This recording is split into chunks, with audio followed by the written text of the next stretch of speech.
Good morning, sir. Are you Devin Keith Byerly? And Mr. Byerly has two cases that he is currently on probation for, and motions to revoke probations have been filed in each of those. Cause number 18-28800 on probation for violation of a protective order, and also in 18-29063 on probation for violation of a protective order. Those are both deferred probations. Mr. Burbank has filed requests in both of those cases asking that I set bonds. Sometimes I do that without a hearing, but due to the nature of the underlying offenses as well as the new alleged offense, I wanted to come and hear from probation and the state as to what your position is with regard to any bond that I would set. Ms. Malfino? Yes, ma'am. Judge, obviously I will defer to whatever Ms. Johnson thinks is appropriate. I do want to let the court know I did reach out to the complainant in the underlying offense. I've actually maintained contact with her just on a friendly basis since the original offense that I handled back in 2019, just to be able to assure the court that those issues do not involve that complainant, the issues that he's having now. There is no issue with the Hartley family, which I was glad to hear. Obviously, my concern is that there's been another assaultive offense. There's also been an allegation of a possession of a controlled substance. So 2 new offenses while on this bond, in addition to multiple violations, in addition to everything that Ms. Johnson has already made available to Mr. Byerly. So I know that he's entitled to a bond as he is on deferred. Maybe he is without certain findings. So that's why we're here. So just also for the record, Mr. Byerly, and I know you know this, but I'm going to go through just so that we're all clear what the allegations are in that motion, and just that they're allegations, and obviously they haven't been proven true. But it looks like you have an allegation that you committed an offense of assault April 21st of 2025, that you tested positive in a urine sample for opiates, that you did not provide verification of attending the JCDI program. Looks like there was another urine sample that tested positive for alcohol in April of this year. Then it also alleges that you committed a new offense of possession of a controlled substance, May of this year, that you possessed crack cocaine, which is the same date as that offense. And that you were at another location other than your residence at approximately 3:19 a.m. on May 29th, the date of that offense of this year. So what do you have the status? I know the lab, we've had some issues with lab results. Is there any idea on that, Ms. Malfino? I do not know, Judge. I would venture to guess that with it only being several weeks ago, we probably do not have anything. I'm happy to reach out to the agency and ask if they can expedite that through the lab and be prepared for a hearing whenever the board is. And Ms. Johnson, thank you for being here. And so what is your thought, I guess, with regard to setting a bond, and if I did set a bond, what specific conditions do you think would be helpful? I received his case. I became his officer in February of last year. Okay. And since then, I have put him in ISF cognitive. I have put him in JCDI. Prior, he's been an MRT. He tells us that he understands that he has a drug problem, but then still continues to go do what he's doing. We've tried to help him as much as we can.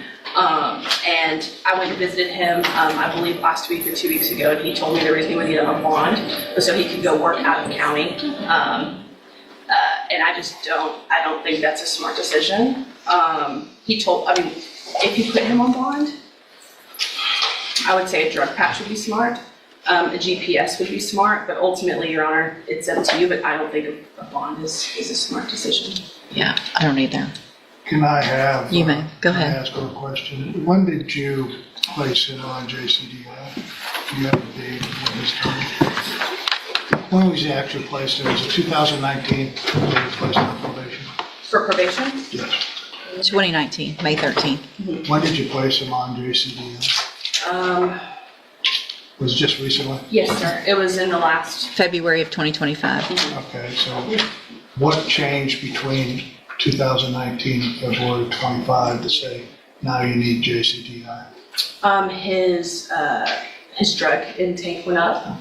We've tested on multiple occasions. He's tested positive for cocaine on multiple occasions.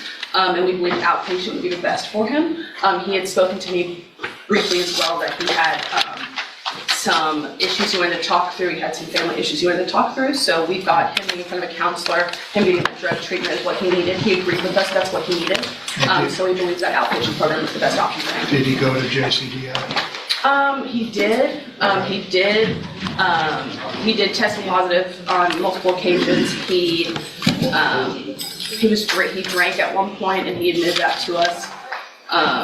So when did he stop going to JCDI, or was he still going at the time of this offense? He was still going at the time of the offense, but since he picked up a new offense, they had to drop him from that program. So it was the new offense that dropped him, it wasn't him not going? As well as the drug use. And was there another program too that you said? He had done ISF, cognitive track. And what is that? It is the interest facility that we send people to, about 90 days long, and he went the cognitive track, so the thinking track. And roughly when was that? March of 2024. Thank you. All right, anything else? Mr. Burbank? Mr. Byerly, you've heard what the probation officer said. Did you talk to the probation officer? Yes, sir. Speak up so we can hear you. Yes, sir. If the court was to allow bond, what is your plan in reference to what you would do when you got out? As far as my plan, I mentioned to my probation officer, and I believe I mentioned also to you that I would like to get into an outpatient program at that rate choice if possible, which will allow me to, I just told her that I couldn't work out of the county. The reason why I asked for that was because I'm working at minimum 1,000 hours less than I'm going to work. You are a longshoreman, is that Yes, correct? yes, sir, I am a longshoreman. And the incident in reference to the assault had to deal with your supervisor at the port, is that correct? Yes, sir, it is. And so the only ports that you know of are either Houston, Corpus Christi, or Louisiana that I you would go to. work at, yeah. And as far as making my payments and getting back on track, I had a stroke last year. I'm not worried about your payments. Okay, yes, ma'am. You had a stroke last year? Yes, sir. And you're still testing positive for drugs after having a stroke. Yes, ma'am. Okay. Yeah. All right. I had some issues. That's not an excuse, but that's my daughter. Do you have a place to stay? Yes, I do. And where is that? 22 was apartments, Mosaic Apartments is where I Who live. stays with you? No, I live by myself. Who would supervise you? Do you have any family? Yes, I do have What family. family do you have? My sister, Latoya Byerly, also my mother, Byerly, and also Clifford Williams. And how far away do they live? So as far as my mother and my sisters, they live in Houston. As far as a good friend of mine, she lives right there in Cross, in Mount Fraser. Do you have any kids? Yes, sir.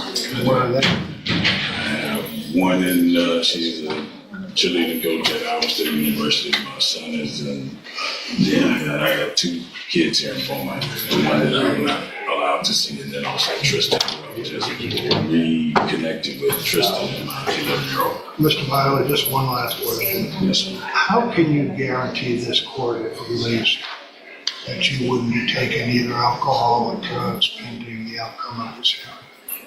Well, for one, What guarantees? I would accept that offer of the batch. And I can guarantee, I just want to get back to work. What I do, I don't go to work and come home. You do other things because you've done other things. Yes, I have. What's the guarantee that says you're not going to do those other things when you're doing work and going home? At this particular time, offer my word, even though my past doesn't. That's right. Yes, and that's what I told him. I see this as my last opportunity to keep everything that I have, and that's One of the things is that you tested positive. What date was that, Your Honor? On the,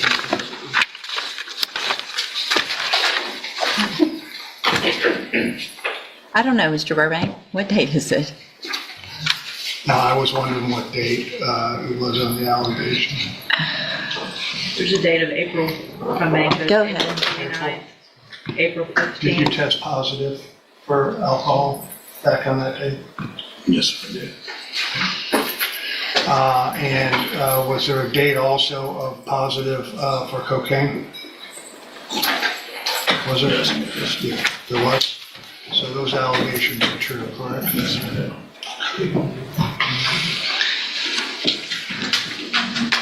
If the court is not considering a bond and that he needs help, he has pled true, Your Honor, to testing dirty at this point. Well, he hadn't pled. We're not sworn in, or I mean, if he wants to plead to the motion, we can take care of that. I mean, with regard to the bond, the allegations, at least for that new offense on May 29th of this year, is that approximately 3 o'clock in the morning, 3:20 in the morning, you were sitting in a running vehicle in an empty parking lot in an area known for prostitution and drug use. You roll down the window to speak to officers. White smoke comes out of the vehicle. You get out. You got crack pipe, allegedly. 4 pieces of crack were found on you, allegedly. My fear is that I don't know whose car you were in, but obviously it's scary to think that you're out possibly driving in the middle of the night, either finding drugs, using drugs in the wrong area after. This is your 5th administrative hearing. So you've already been given 4 opportunities with probation without having come in front of me on an MTRP. They've gone so far above by letting you work out things administratively with ISF, with JCDI, and I approved those things, but they did those things without saying, let's revoke his probation, let's work with them, let's work with them, let's work with them. And then here we are, while you're in supposedly the JCDI program, which is exactly what you say today you're asking for, outpatient treatment program. Based on the underlying offenses and the nature of those offenses, based on the nature of the 2 pending charges against you, I am going to find that setting a bond is not in the best interest in these cases of our community. I am going to leave it at no bond in these cases. We can handle this a couple ways. We can go through the motion. We can get pleas of true or not true. We can set it for a hearing for sentencing. If, depending on what the plea is on the,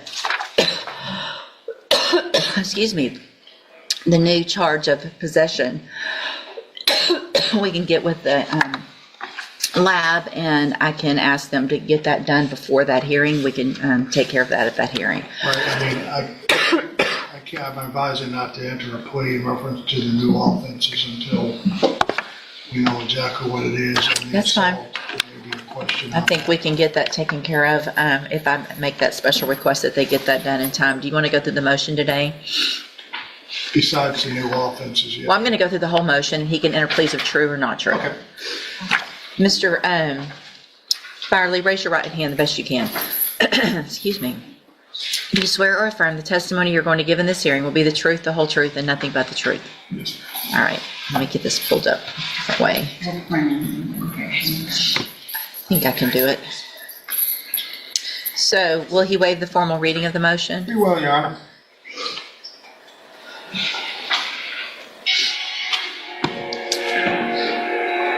It's mine, Judge. I'm trying to turn it off. Mr. Byerly, in 18-28800, I have a first amended motion to revoke your unadjudicated probation. Shows that you were placed on probation May 13th of 2019, and that was a 10-year deferred probation for violation of a bond or protective order. And is that correct?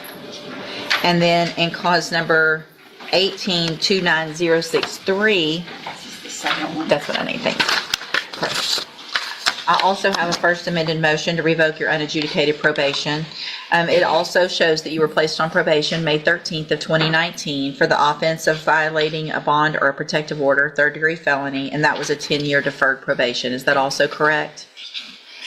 They, both of these motions allege that you violated your probation. Count 1 alleges that you committed the new offense of assault April 21st of 2025 in Jefferson County, Texas. And is that true or not true? Not true. Count 2 alleges that you provided a urine sample April 29th of 2025 that tested positive for opiates. And is that true or not true? Sure.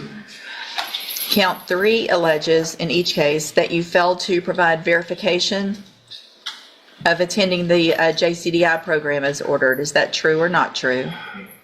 Well, he was attending, but you were discharged. Not compliant, yes. So I'm going to put not true to the way that one is worded. Count 4 alleges that you failed to abstain from the use of any and all intoxicating substances and that you provided a sample that tested positive for alcohol April 15th of 2025. And is that true or not true? Speak up, please. True. Count 5 alleges that you committed the new offense of possession of a controlled substance May 29th of 2025. Is that true or not true? Not true. Count 6 alleges that you possessed a drug, crack cocaine, May 29th of 2025. Is that true or not true? Not true. Count 7 alleges that you were at a location other than your residence at approximately 3:19 a.m., May 29th of 2025. And is that true or not true? True. Did you enter your pleas of true to counts 2, 4, and 7 freely and voluntarily? Yes. And did you plead true to those counts because they're all actually true? All right, then I'm going to find in each of your cases that you entered your pleas of true to counts 2, 4, and 7 freely and voluntarily. Find those counts true, find sufficient evidence to find you guilty and revoke your probation, but I'm not going to do that. I'm going to reset your case for a sentencing hearing, ask probation to do an updated pre-sentence report, ask the state to bring any witnesses with regard to those other cases. We will set it at 11 o'clock probably, but we don't need a bunch of time, do we, on a No. regular day? We'll just do it at 11 o'clock.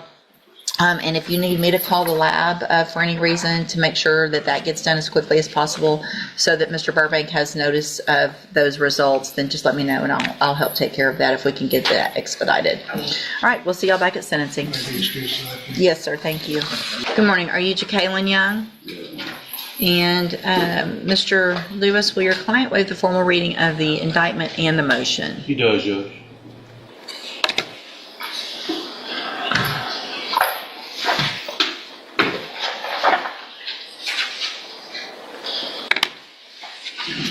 Give me a second. Mr. Young, in cause number 250309, you're charged with a third-degree felony offense of evading arrest or detention with the use of a vehicle from February 26th of 2025. And how do you plead to that charge? Are you pleading guilty freely and voluntarily? Speak up. And are you pleading guilty because you actually did what they charged you with?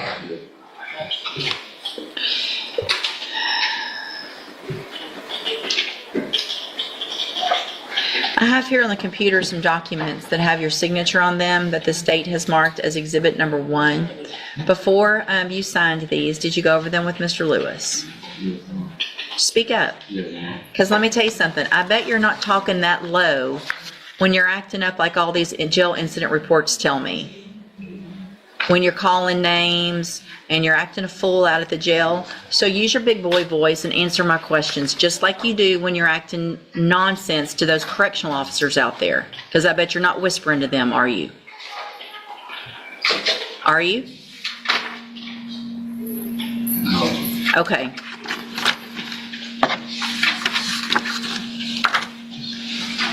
Because how you act at the jail, how you act right now, all determines whether I even go along with this plea agreement. I don't have to. You're on a probation. I don't have to take plea agreements on any probations. If I find that you violated your probation, I can give you anything I want to in that range of punishment. And I can say, you know what, I'm not going to let you guys negotiate. That I don't have to do that legally. So you better be careful with your faces and your words and your attitude, because I've read all of these and I already don't have a good feeling. Do you understand? So you need to give me a better feeling if you want me to go along with this plea agreement. Does that make sense? Okay. So Again, before you signed these, did you go over them with Mr. Lewis? Do you fully understand them? And do you understand, if I follow the agreement that you made with the district attorney, that you will be waiving or giving up any right to appeal? Do you also understand, if you're not a U.S. citizen, that a plea of guilty or no contest may result in your deportation, exclusion from admission to the country, or denial of naturalization under federal law? State tenders number 1 in that case? No objection, Judge. It's admitted. Is there any evidence that Mr. Young is not competent? No, Judge. All right, so I'm going to find that you entered your plea of guilty freely and voluntarily. Find that you're mentally competent and you understand the nature and the consequences of that plea. Find sufficient evidence to find you guilty, and at this time find you guilty of evading arrest or detention with the use of a vehicle. Sentence you in accordance with your agreement to a term of 5 years in the institutional division of the Texas Department of Corrections. You will receive credit on that sentence for any time that you've been in custody that the law gives you the right to receive. Now, in cause number 21-37857, Your Honor, it's a second amended. Just in the interest of economy, I would suggest we go forward on counts 1, 2, and 13. 13 being the offense he's already pled to.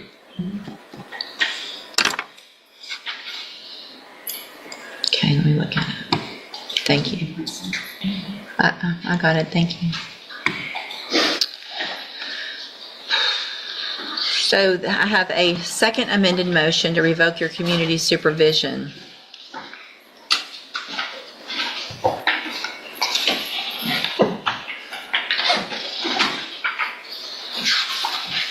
So you're on probation. We've got a probation for an evading arrest or detention with the use of a vehicle. And we've got 2 more evading arrest or detention? The second evading is a misdemeanor enhanced to a state jail. And Oh, it was- count 20 right. reads motor vehicle. That's incorrect, Judge. It's evading on foot Okay. with priors. Okay, gotcha.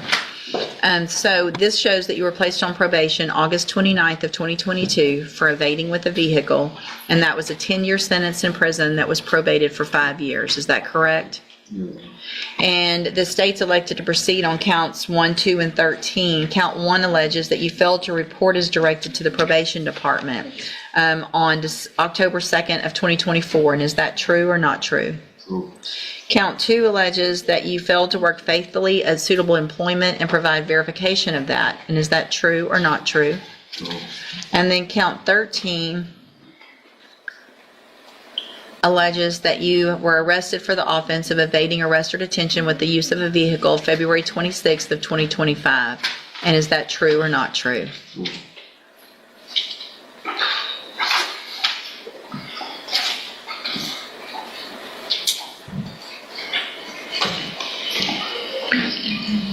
What's the status of the possession and the failure to ID from that date? I believe the failure is, I think, still pending. The misdemeanor. The failure ID is still pending next door, Judge. And examining the probable cause affidavit from that date, I don't see that there would be a possession charge, Your Honor. Okay. I will double check and see if there's, I didn't see anything else like filed or pending. At this point, I'll check and see if there's a lab report pending, but I don't think that's been filed. Okay.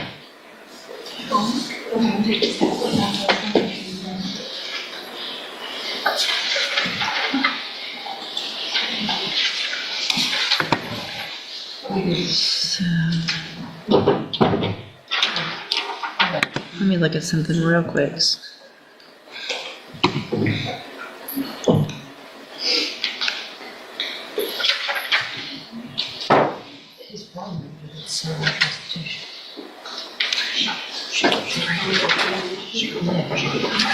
What I'm looking at, just so that you know, I'm trying to go back and find which administrative hearing talks about the allegation of his behavior to, it looks like there was something that happened with probation. One of the allegations. So I want to see a little more about that. That coupled with what's been going on in our jail may or may not affect my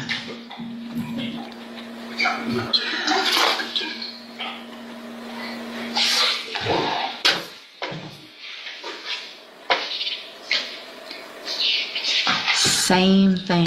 It's the same thing. You did the same thing to your probation officer that you're doing in the jail.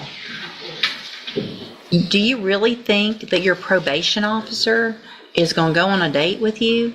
Do you really think that a correctional officer is going to go, yeah, when you get out of jail, you're the guy I want to date? You got in trouble for saying and talking like that to your probation officer, and now you're doing it when you're in jail. Curse loudly about the work you had to do for your community service, calling it slavery.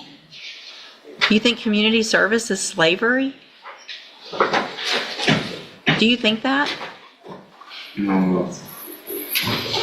It's the same, I'm not taking 5 on the MCRP. I've already taken 5 on the other. Y'all can renegotiate or you can let me do it. So I'll hold everything right now. Y'all go visit some more, but that's... This is a defining legal moment of the hearing. Notice that Judge Raquel West isn't making a final decision on whether probation should ultimately be revoked. That question will be addressed during a later sentencing hearing. Instead, today's focus is whether the defendant should be released on bond while those proceedings continue. In reaching that decision, the judge weighs much more than the new allegations alone. She points to the defendant's history of repeated administrative interventions, treatment opportunities, positive drug tests, and continued supervision problems before concluding that another release would not be in the community's best interest. It's a reminder that bond decisions often depend on the court's assessment of public safety and a defendant's compliance history, not simply the pending charges. What do you think? After hearing everything presented today, would you have granted bond or reached the same conclusion? Let's return to the courtroom as the formal probation process continues. So you and Mr. Burbank can make sure you're both up to speed on everything that he's got, negotiations, and then we'll see if we can get an announcement at that next court date. All right, you can go back with the bailiff.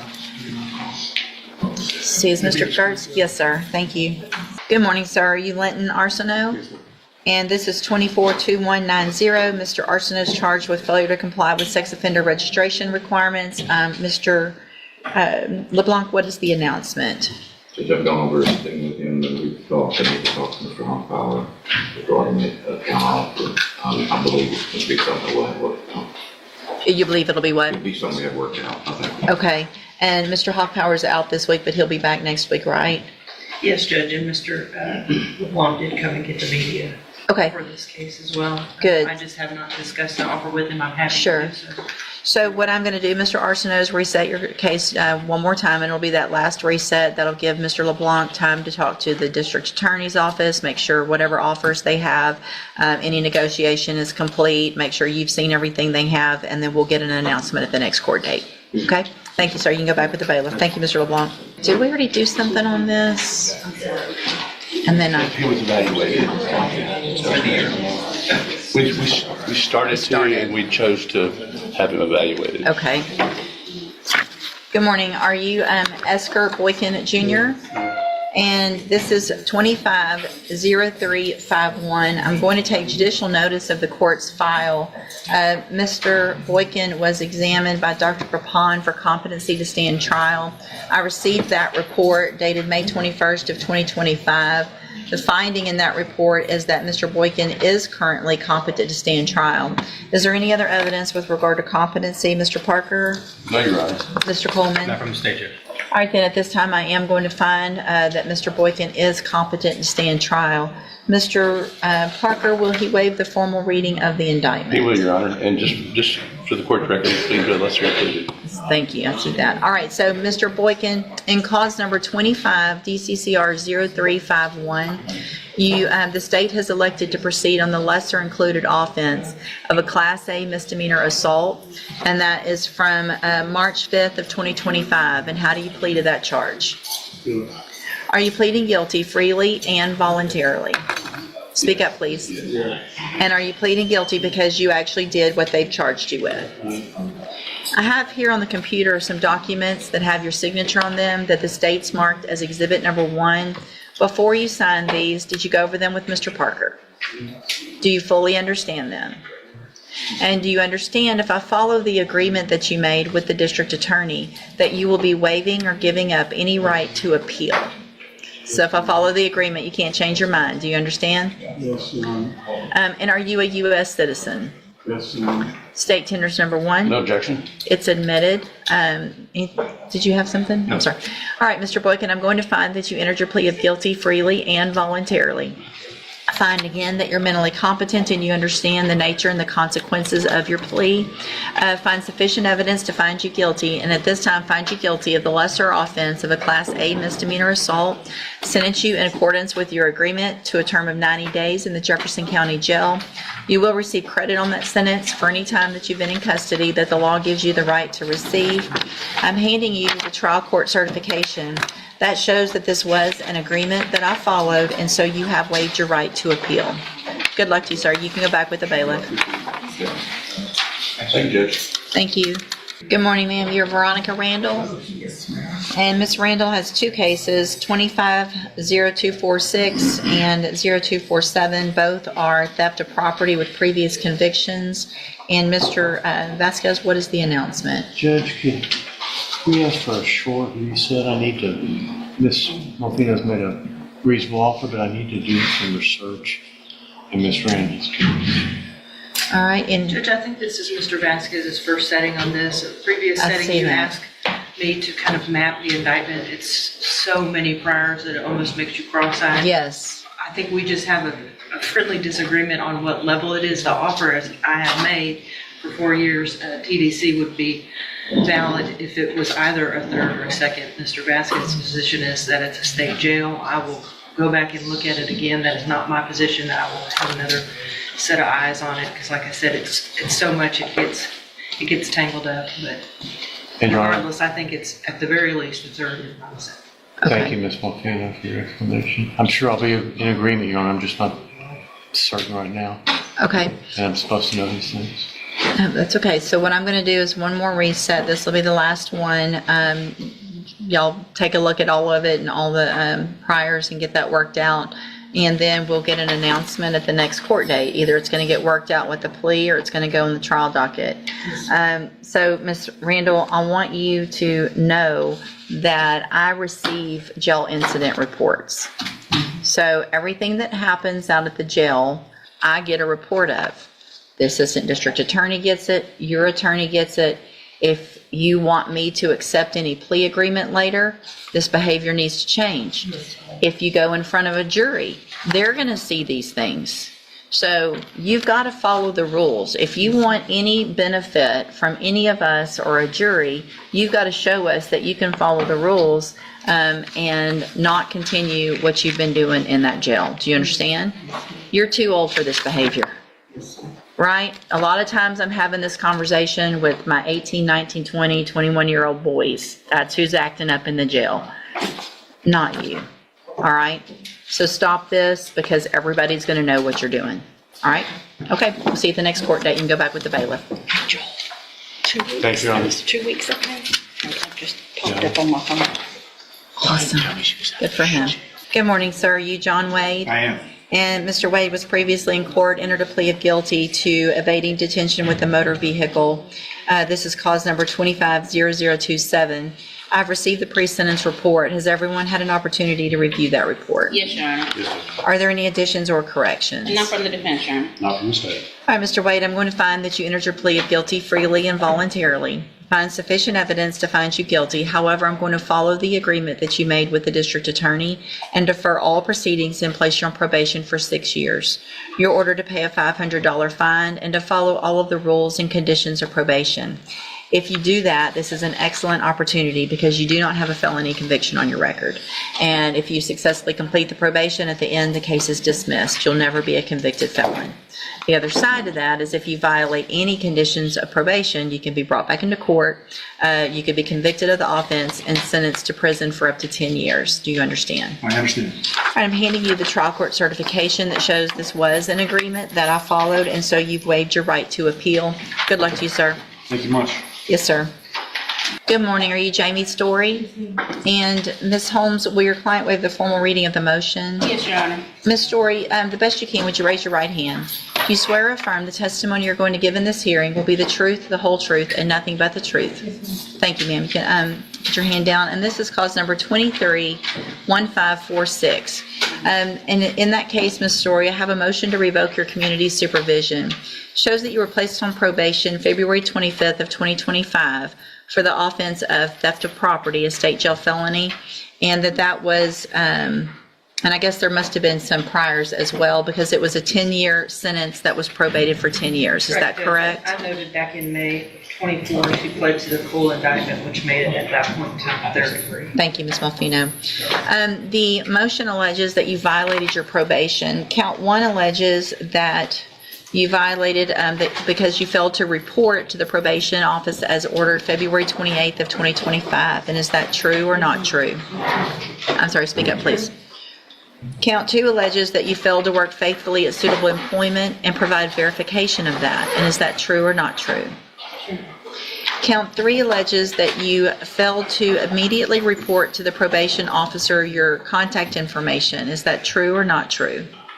Okay.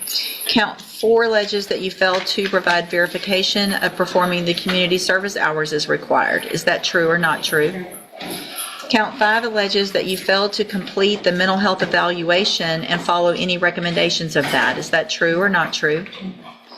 Count 6 alleges that you failed to provide verification of completing the theft prevention class. And is that true or not true? And then finally, count 7 alleges that you are behind in your court assessed fees just by $100. Is that true or not true? Did you enter your pleas of true to counts 1 through 7 freely and voluntarily? Yes, ma'am. And did you plead true to those counts because they're all actually true? Yes, ma'am. All right, then I'm going to find that you entered your pleas of true to counts 1 through 7 freely and voluntarily. Find those counts true. Find sufficient evidence to revoke your probation. However, I'm going to reset your case for a sentencing hearing. Ask the probation department to do an updated report that'll give me more information about what's been going on while you've been on probation. Anything that you think is important for me to know, get that information, excuse me, to Ms. Holmes, and she'll present it to me on your behalf when we come back. I did that like 2 last night. Okay. All right, you're Christopher Bushnell? And so Mr. Bushnell has 2 cases, an evading arrest or detention with a motor vehicle and engaging in organized criminal activity, and cause numbers 25-0112 and 0113. There was previously an agreement motion, and a plea agreement for 10-year deferred probation. We were here because of the issues in the jail. I rejected that because if I were going to go along with that, I was going to order the ISF. And so we're back here. And then, so let me ask you, I should tell you what's bad is when I remember stuff, Mr. Bushnell. Your birthday's in October, right? No, December.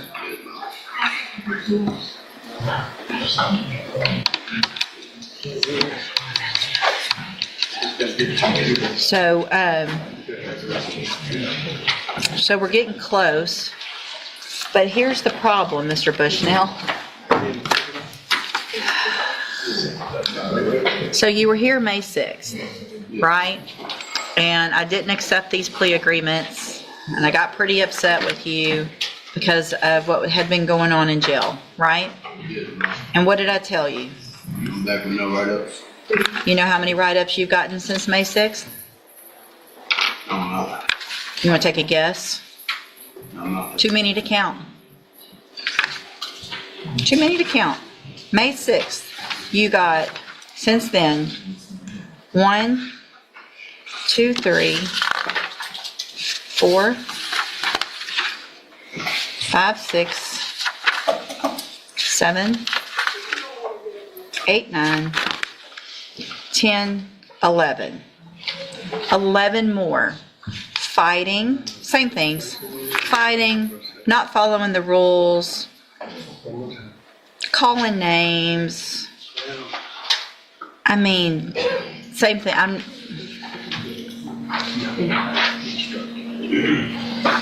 You don't like following rules, do you? I do. You do?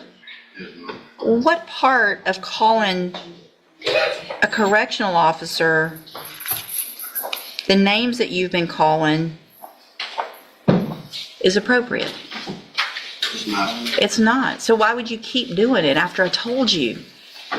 I told you, go just be good for a month. 1 month, be good, follow the rules. And it's one thing if you've got another inmate running up on you fighting and that was your excuse. Go back with the bailiff, we'll set your case for, well, let me do this. Ms. Holmes has been appointed as your attorney, and she's one of the attorneys who handles a lot of cases for me as a court-appointed attorney. What I can do is release her and appoint a new attorney who can begin preparation for trial. Do you want me to do that? Or do you want to keep Ms. Holmes? All right, Ms. Holmes, get ready for trial. And let me tell you what you're doing. You're making her job hard. She's trying to help you. I wanted to try to help you. If you came in today and didn't have all this nonsense, I'm looking at it over and over, calling them the B word, not doing what you're supposed to, saying, I don't care, write me up, I don't care. If you don't care, then I don't care. Because I tried last time when we had this conversation. So your case is going on the trial docket, and again, we'll let a jury decide what to do with you. Go back with the bailiff. So in regular docket day, or maybe somewhere where you have a little more. Good morning. Are you Marissa Tibbetts? Yes, ma'am. And will your client waive the formal reading of the motion in each of her cases? She would, Your Honor. Okay, Ms. Tibbetts, in cause number 1828, well, before we do that, raise your right hand the best you can, please. Do you swear or affirm the testimony you're going to give in this hearing will be the truth, the whole truth, and nothing but the truth? Thank you. You can put your hand down. And Ms. Tibbetts, excuse me, I have in cause number 1828754, I have a motion to revoke your unadjudicated probation.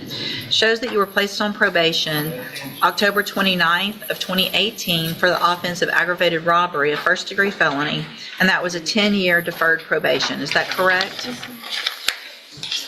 And then in cause number 1828753, I also have a motion to revoke your unadjudicated probation. It shows you were placed on probation October 29th of 2018 for aggravated robbery, a first-degree felony. Again, that was a 10-year deferred probation. Is that correct? Yes, ma'am. Each of these motions allege that you violated your probation. Count one in each motion alleges that you committed the offense of burglary of a building March 22nd of 2025 in Jefferson County, Texas. And is that true or not true? No, ma'am. Not true. Not true. Count two in each case alleges that you provided a urine sample March 18th of 2025 that tested positive for methamphetamines and marijuana. And is that true or not true? True. True or not true? True. Count three in each of the cases alleges that you were at a location other than your residence at 11:15 p.m. March 22nd of 2025. And is that true or not true? I'm sorry? Not true. Okay. Count four in each case alleges that you are behind in your court-assessed fees, and it's just a little bit in each case, $29 in one and $37 in the other. Is that true or not true? Yes, true. Did you enter your pleas of true in each of the cases to counts 2 and 4 freely and voluntarily? The counts that you pled true to, 2 and 4, did you do that voluntarily? Yes, ma'am. And did you plead true to those counts because those two are actually true? Yes, ma'am. All right, then I'm going to find that you entered your pleas of true to counts 2 and 4 freely and voluntarily. Find those counts true, find sufficient evidence in each case to find you guilty and revoke your probation, but I'm not going to do that today. I'm going to reset your cases for a hearing. The state on that date, if they want, can put on evidence with regard to any other allegations, and anything that you think is important for me to know, get that information to Mr. Kimler. He will present it to me on your behalf when we come back. I'll also get probation to do an updated report as well. All right, you can go back with the bailiff. Your Honor, if I may, this is deferred. I think the court has set bonds in the cases that are relatively high. I believe they're. Do you want to file a motion for, if I've already had a hearing with another attorney, I don't, unless there's some change of circumstances, I don't, we're not going to do that today for sure. But I would need some change of circumstance if I've already had a hearing. When the reset was Do we get a speedy reset there, or how long? You're going to get the same reset on a motion that we get so that everybody can get prepared and so that that updated report can get taken care of. I'll be out to see you. Good morning, sir. You are Brandon Chillo? And in cause numbers, or in cause number, I'm sorry. Is there two cases? Yeah. 19-32403 and 19-32404. Good grief. Sorry, Miss Simon. Mr. Chillo is on probation in each of those cases, was here previously and entered pleas of true to motion to revoke probation to counts 1, 2, 3, 5, and 7. I've received an updated report, and has everyone had an opportunity to review that report? Yeah, I have it. Any additions or corrections to that report? nothing to finish. Judge, the only thing I have is, speaking with Mr. Hoffbauer last week, it was not his position, I don't believe, to put on any additional evidence because of the fact that Mr. Chillo pled true to count 1. The others just kind of actually patterned that, and based on Ms. Simon's recommendation of continuing him on probation with JCDI. We don't have evidence of that. If the court needs it, we can get it. But No, are y'all in agreement with that recommendation, Ms. Malfino? Ms. Simon is. And Ms. Simon, that's still your recommendation? You believe that? It looks like, for the most part, Mr. Chillo, you've been doing everything you're supposed to, especially on the type of probation you're on, which is great, and that gives me less concern. But it looks like there have been some issues specifically with some drug usage that you need some help for, and probation is willing to give you that help and keep you on probation. I want to make sure you understand, if I go along with this today and continue you on probation, and if you violate again in any way, it is probably not going to go as well as it's going to today. Do you understand? Yes, ma'am. All right, then I'm going to find that you entered your pleas of true to counts 1, 2, 3, 5, and 7 freely and voluntarily. Find those counts true. Find sufficient evidence in each case to find you guilty and revoke your probation, but I'm not going to do that. I'm going to continue you on probation in each of your cases in order that, as a condition of that probation, you enter and successfully complete the JCDI program. You will be on the high-medium caseload, so you're going to be going to probation more often. You're going to be going to JCDI. If you test positive, if you continue to violate in any way, you're going to be back in here, and again, we're not going to have such a nice conversation. Do you understand? Yes, ma'am. What you're on probation for is extremely serious. I appreciate that you're doing that part of your probation well, but I want to make sure you know you have to do all of it. Okay? Yes, ma'am. All right. Good luck to you, sir. Thank you. Thank you, Ms. Simon. Thank you, Judge. Thank you, Mr. Lewis. Okay. Let me get that pulled. Okay. Thank you. Good morning, sir. Are you Chad Holland? And Mr. Holland, Ms. Minaldi's here. I know she's visited with you this morning on behalf of Mr. Gertz. Are you fine going forward with your plea this morning with Ms. Minaldi? Yes, ma'am. Thank you. And will your client waive the formal reading of the indictment? Yes, Judge. Your Honor, for the record, the state will proceed on counts 1 and 2, and will abandon the remaining enhancement. Thank you, Mr. Coleman. Mr. Holland, in cause number 24, DCCR 1616, the state is elected to proceed on counts 1 and 2. Count 1 is the offense that you're charged with, which is fraudulently securing a document by exception, or by execution, and that's from December 30th of 2023. Count 2 alleges you were previously convicted of burglary of a habitation March 15th of 2004. And how do you plead to that charge? And is that prior conviction true? It is. Did you enter your plea of guilty and true freely and voluntarily? I do. And because you actually did what they charged you with? I have here on the computer some documents that have your signature on them that the state's marked as exhibit number 1. Before you signed these, did you go over them with Ms. Minaldi? Yes, I do. And do you fully understand them? And do you understand, if I follow the agreement that you've made with the district attorney, that you will be waiving or giving up any right to appeal? Also, do you understand, if you're not a U.S. citizen, that a plea of guilty or no contest may result in your deportation, exclusion from admission to the country, or denial of naturalization under federal law? Today's proceedings demonstrate that probation is designed to provide an opportunity for rehabilitation, but it also carries strict responsibilities.